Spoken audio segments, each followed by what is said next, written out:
Olá, gente. Eu estou aqui hoje com Luciana Santos, ministra de Ciência, Tecnologia e Inovação.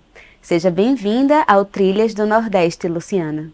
Para mim é um prazer poder estar aqui no Trilhas do Nordeste, esse programa que é tão importante porque revela as riquezas, né, a vivacidade, o que nós temos, né, que é uma diversidade enorme das potencialidades econômicas e humanas. Eu que agradeço poder estar aqui nesse bate-papo com vocês. Bem, Luciana, o Ministério da Ciência e Tecnologia e Inovações tem uma forte relação com o estímulo à pesquisa científica e nós viemos de 4 anos de um governo negacionista.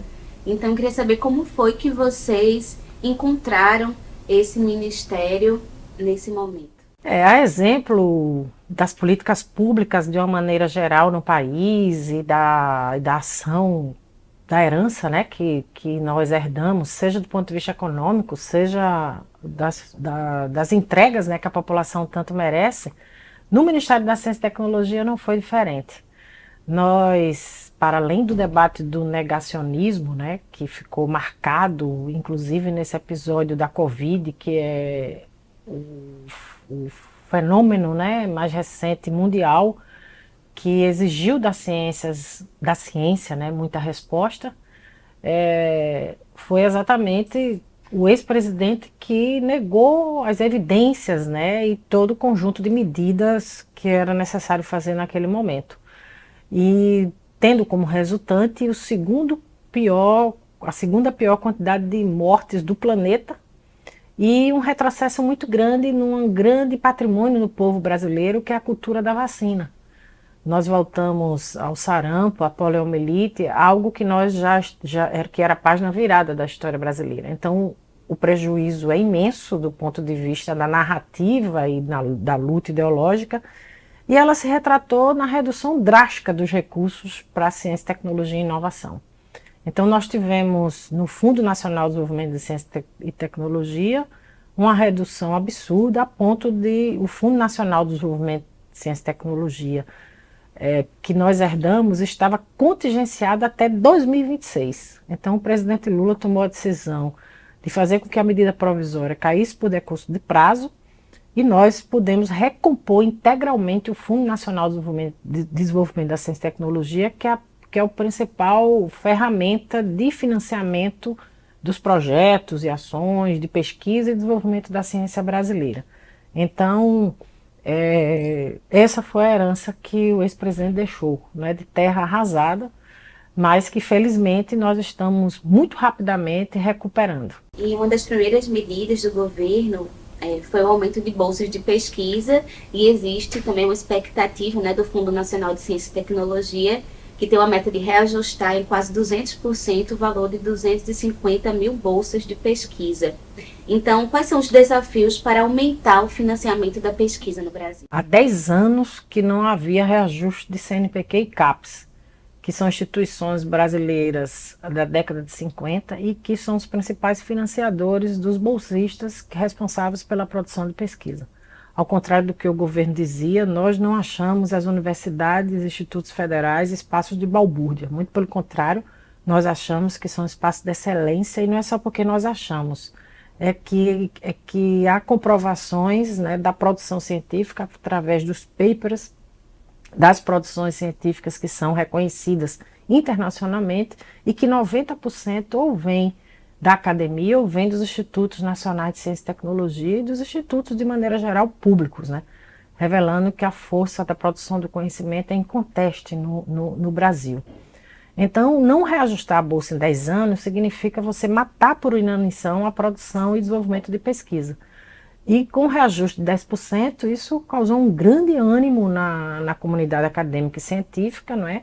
E ainda aumentamos em 10 mil as vagas de bolsas para poder garantir que a diversidade, né, e a dimensão que nós temos na produção científica, e os desafios são cada vez maiores, pudessem ser respondidos à altura.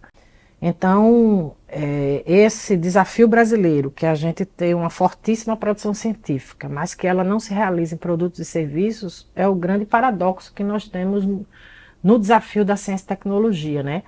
E com isso nós caminhamos para haver uma maior interseção entre o que produz a academia e para poder fazer interseção com o que existe no mercado.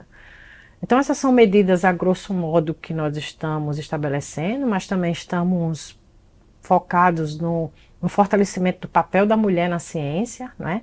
Por isso que nós, para além das futuras cientistas, das mulheres inovadoras que a FINEP editou, nós também vamos fazer um edital do CNPq para meninas e mulheres na ciência, principalmente nas áreas de ciências exatas, porque essa é uma área onde está muito déficit, né? E tecnológica. Então é para engenharia, para ciências exatas e para a ciência da computação. Para exatamente resolver um fosso histórico que não tem motivo de ser, a não ser pela subjetividade machista que é incutida por gerações e gerações. Bem, recentemente o CAPES anunciou normas que permitem o acúmulo de bolsas de pesquisa com vínculo empregatício. Essa medida foi celebrada, né, por boa parte da comunidade acadêmica, que viu como possibilidade de um perfil menos elitizado adentrar nas pós-graduações. Então, como é que o Ministério pode atuar junto a instituições como a CAPES para popularizar o acesso à pós-graduação? Esse é um desafio muito grande, né? Que está também associado a esse esforço de repatriação dos cérebros brasileiros, né? Então, todas as iniciativas que a gente tem feito de maneira conjunta, né? De modo a estabelecer isonomia na política do CAPES, da política do CAPES e CNPq. Então está dentro do nosso escopo, está dentro, e nós enxergamos isso de maneira muito alvissareira, né, positiva. E por óbvio nós estamos dando anuência a esse tipo de iniciativa. Bom, então para a gente encerrar, Luciana, a gente tem falado dessa retomada do investimento, né, na pesquisa, e existem ações que foram extintas pelo governo Bolsonaro, como Ciências Sem Fronteiras, né, por exemplo. E quais são os programas e ações prioritários do Ministério para o próximo período? Há esse debate, né, o foco que a gente está tendo agora, e que inclusive aprovamos dentro dos 10 programas do Fundo Nacional de Desenvolvimento de Ciência e Tecnologia, que nós aprovamos no Conselho Diretor do Fundo, está lá uma das iniciativas, a repatriação de cérebros brasileiros, porque nós tivemos o Ciências Sem Fronteiras, mas é preciso haver um freio de arrumação para a gente estudar uma estratégia, porque o problema principal hoje é que há uma evasão muito grande de cérebros.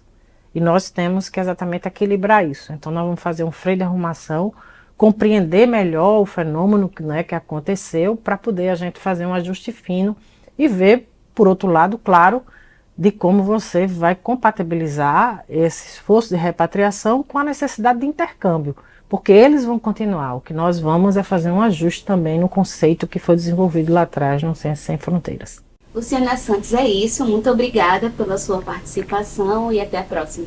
Eu que agradeço mais uma vez, estamos sempre à disposição e quero parabenizar, né, o trabalho que o Brasil de fato, né, faz, e estamos à disposição para o que der e vier.